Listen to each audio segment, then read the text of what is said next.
سچ ہی کہتے ہیں کہ جس معاشرے میں کتابیں فٹ پاتھوں پر اور شوز ریک میں بکیں وہ معاشرہ یقیناً ہمارے معاشرے کی طرح ہوتا ہے۔ یہ صدر کا ریگل بازار ہے، کتابیں رکھی ہوئی ہیں اور واپسی کی تیاری ہے لوگوں کی۔ یہ بزرگ ہیں، دیکھ رہے ہیں، کتابیں لے رہے ہیں۔ یہ لوگ بھی واپسی کے لیے تیار ہیں۔ یہ سامنے جو بزرگ ہیں یہ ہر اتوار کو یہاں آتے ہیں، کتابیں لیتے ہیں، پڑھتے ہیں۔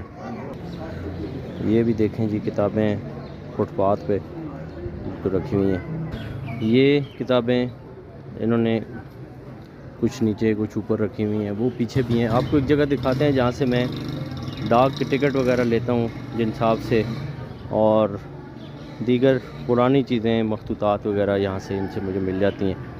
یہ وہ جگہ ہے، وہ سامنے یہ بزرگ کھڑے ہیں، یہ ادھر آتے ہیں، ان سے بات بھی کرنے کی کوشش کروں گا۔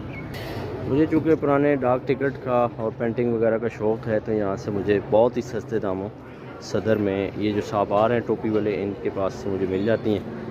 یہ جب بھی کوئی چیز ہوتی ہے رکھ دیتے ہیں، میں پھر لے لیتا ہوں۔